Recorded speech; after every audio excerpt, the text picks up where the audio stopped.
This video is the first of a three-part series, and in this first video we're going to be doing a dress block. So we're going to be doing a custom measured bodice and skirt block. And if you're asking yourself what is a skirt block, in design, when you're making clothes, you start off with a basic rendering of a set of body measurements. So in commercial pattern drafting, they'll usually take the average measurements of, say, like a group of people, and they'll average out those measurements, and then they'll come out with a standard fit. But what I'm going to do is we're going to do a custom measured block. And I have a model that we're going to do those measurements on. And then once we have our measurements, we're going to draft our bodice pattern and our skirt pattern. Okay, so a bodice is basically just a very basic torso fit. There's some darts in the front under the bust line, there's darts in the hip, and there's darts in the back, and same with the skirt, okay? And once we have our skirt pattern, that is our skirt and our bodice pattern, that is basically a foundation so that we can design kind of anything we want that goes within a bodice and a skirt, okay? So you can't design pants, you need a separate block for pants, but with a bodice and a skirt, you can do a bustier, you can do bras, you can do gowns, any type of gown. You can even do coats and those sorts of things. So having a bodice and a skirt block is really beneficial. And it doesn't matter what gender you are. I'm using a typically female style bodice and block, but we're going to be doing this for a guy. And so it doesn't really matter what gender you are. We're going to do these measurements. And a side note too, when you're measuring, it's tough to measure your own body.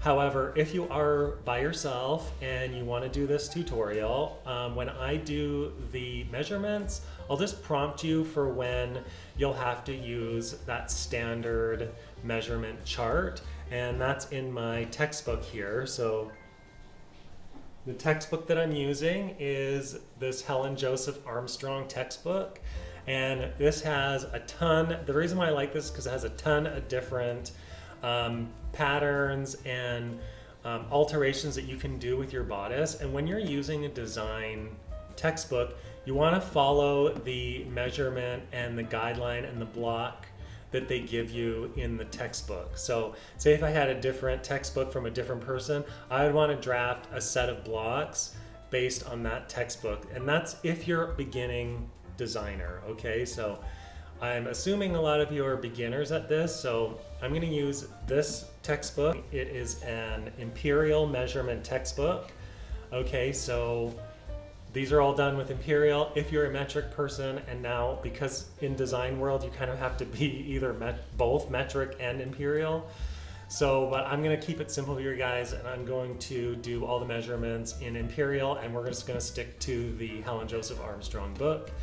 What I'll do is I'll provide the chart that I'm going off of, so you can download it into your computer, and hopefully you don't need to buy the textbook, but I highly recommend buying the textbook because it has a ton of different patterns and ideas that you can do when you're designing gowns and whatnot, and it all goes with that set of blocks that we're going to do the measurements for in this video. And then once you see this video and you have your measurements and your block finished on paper, we're going to do another video where we sew our block together and we fit it, and then we troubleshoot the areas where our fit might not be so good, so we get a nice perfect fit for ourselves. If you take the time to make sure this block fits amazingly, every pattern that you do is going to fit you really, really well. So if you want like that really perfect fitting gown or a nice fitting bustier, you can use this one set of blocks and it's always going to work perfectly. So I just want to say though, when you are doing your measurements, you want to make sure that whatever undergarment you're going to be wearing, especially if you're going to add hip pads or a bust, you want to be wearing those when you do your measurements so that you know that when you put that gown or when you put that dress on, if you have pads in, they're gonna fit really well. If you just take your hip measurement and you don't have pads, if you're planning on wearing pads, your gown is gonna be oversized. If you're planning on just wearing like a cincher underneath, or if you're not gonna have a bust at all, that doesn't matter. We'll just take the measurement the way it is. And then just listen to the prompts that I give you about where the line, where the specific lines are in the front. Make sure that you check the links in the bottom, because I'm gonna provide links to my scans from this textbook so you can see the chart and the standard size chart that you can work from as well. And then I'll just add some other documents just for fun. And don't forget to subscribe, because you're going to want to get notified when the new videos come out for all the other stuff that I'm going to do. So let's begin. So starting our measurements, if you notice I put a belt around him. So this is how we're cinching his waist. Now I'm tying a string around his waistline because we do a lot of measurements from this point, and so we want to kind of be exact with that. I've also taken some chalk, and you'll see some lines that I've drawn down the center front and the center back. So our first measurement is our bust line. He doesn't have much of a bust line, obviously, but we start with the three first measurements are bust, waist, and hip. So the waist is where the belt is, and I'm using the inches on my tape measure, and I just measure those and write it in my book. And so that I've done the bust was the first one, we've done the waist, and then our next measurement is coming up, and this is the abdomen. Okay, so we're pretty exact with our measurements from this pattern book. So abdomen is next. And then we've got the hip. So you'll see roughly where I measure the hips. Obviously on a different or a woman's body or more of a womanly body, you would see the hips and everything a little more. Okay, so now we're doing the shoulder, and that goes from the neck point where his collar on his shirt is down. So if you want to be a little more exact, we do sometimes recommend wearing a sort of a small necklace or a chain to indicate the neckline. That also helps. He's wearing a crew neck shirt. Now we're going to do the across chest. So it's all going from the center front out to the side. The next one we're doing is the bust arc, which if he had more of a bust, we'd see more of an arc. Okay, so the bust arc is just right above the where their breast is.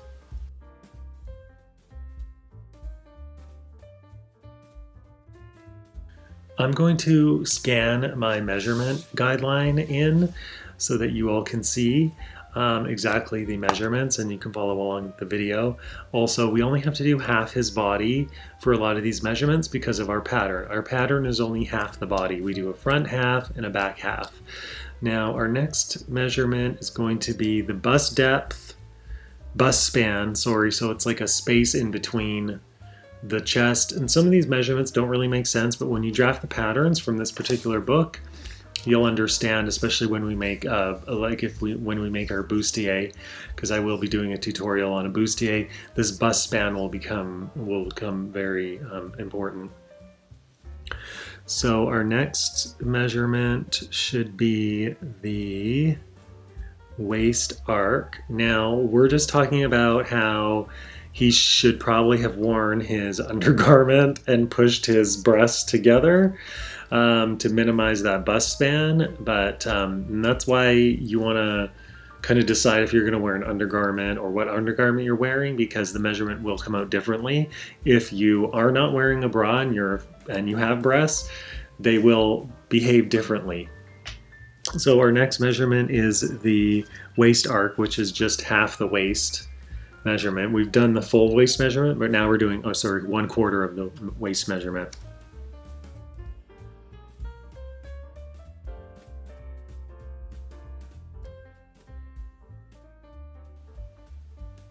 I've indicated with pins on the side where his abdomen and his hip are as well. So I've used pins and those assist in my measuring.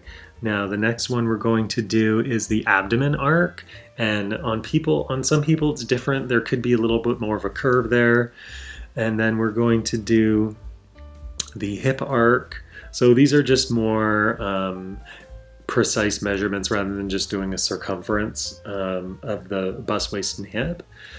And now we're going to do the hip depth, which is the length from the waist to the hip, which we use. And this is where my pin comes in handy, because I'm going to indicate for myself where this hip line and this hip arc and abdomen arc are on his shirt. Now I'd recommend wearing more fitted garments for this, like tights or a tight tank top. That actually helps a lot better. And if you're measuring yourself, these are measurements that you can do on yourself without too much problem. It's the back measurements where you're going to have to refer to the measurement chart and you're going to have to sort of guess. But these measurements in the front should be pretty easy for you to do at home. Now we're doing the hip arc again, because I've indicated with my pin. So I just want to be sure. This is the hip depth. So again, we're going from that string at the waist all the way to where the hip is, that hip line where I've indicated with the safety pin on the side. So I'm using my eyes for this. And that takes care of the front sort of curve measurements. Now we're going to do the measurements on his side. First measurement is the side length. So it's right from under the armpit. This is where our sleeve is gonna go. So you're gonna eyeball where your sleeve goes, and that's where you're gonna do your side length mark, and that goes to the waist. And this is why that string comes in handy. And now the shoulder length, so that's from the tip where your neckline is out to the shoulder where the shoulder seam will be. Not right to the end of the arm, right? Because you have a shoulder joint and then you have a muscle there. So you only measure to where that shoulder seam would be, like on a tight-fitting shirt. That's why it helps to wear a tight-fitting t-shirt with a crew neck, because then those gives you those lines that you can see and that you can measure to. And now we're doing that was the side hip length, okay?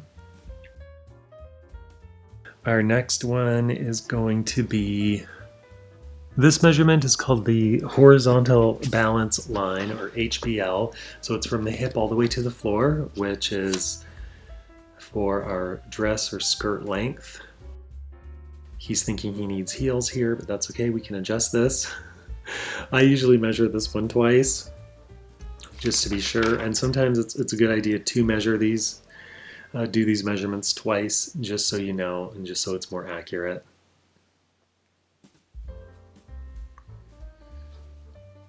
And again, I've uploaded these into my Google Docs, so you guys can check this this diagram off, so that you have a visual example. So this next measurement is the back neck, which is half the neck measurement. So we're doing our back measurements now, and if you're measuring yourself, you're gonna have to use the standard measurement. This is the neck circumference, so this is just the neck measurement.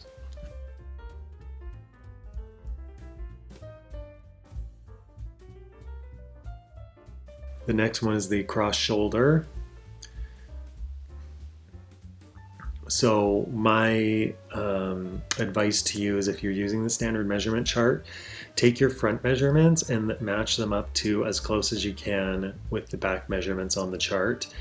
You might have to spend a little time altering your finished bodice, but the back is actually quite a lot easier to manipulate and fit your pattern than the front. So at least with the back you can kind of wing it a little bit.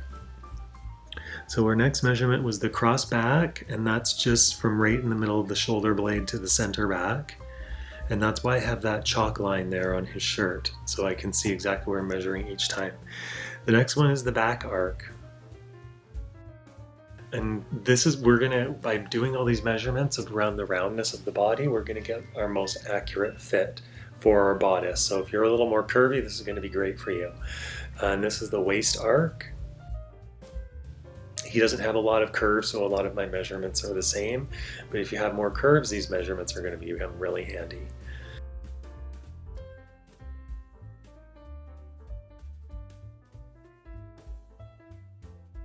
And this is why we want to wear a tight-fitting garment, because my center line is a little off.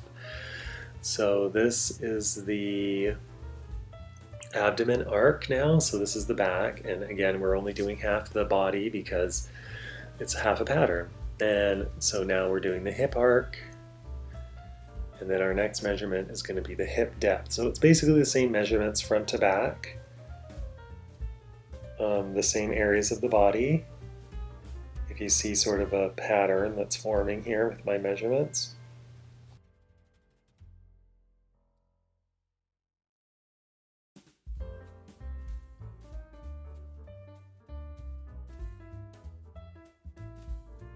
And now we're doing the center back length. Okay, so we're measuring all the way from the back neck all the way to that waist.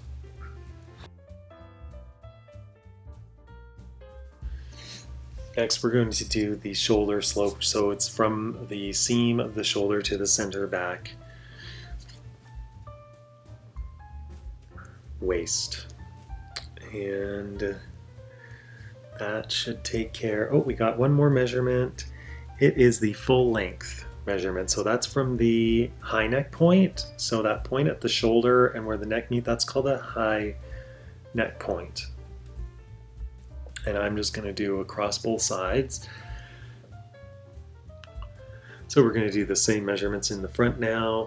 This is the center front length measurement, so all the way to the waist. And then we're going to do the shoulder slope in the front, going right across where the breast is or where the bust is.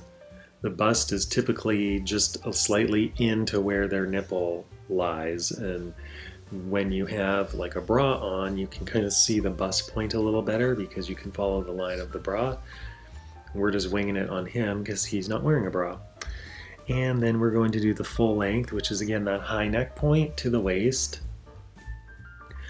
I really highly recommend doing the measurements with a partner or a friend if you can. It really helps for accurate measuring. But sometimes we just don't have those options. But that's why I've provided the standard fit chart. You can also use that and create your bodice exactly like how we're doing, but you can just use the measurements from that chart. It doesn't have to be a custom measurement. So here we're kind of just estimating where his bust point will be when he wears his garment. We're gonna do a bustier, so these measurements come in handy. And that's it for our measuring. I'm just going to do the sleeve measurement after this, and you want to do your sleeve with kind of a Barbie, like a half bent arm, because then you get more of an accurate measurement. Go from the seam and sort of across the elbow, and that will be it for our measurements. And I hope you guys enjoyed this video. Make sure you check out my downloads for these sheets because they're going to be on my Google Docs for you to download. And we'll do our next video is going to be our pattern draft. Take care.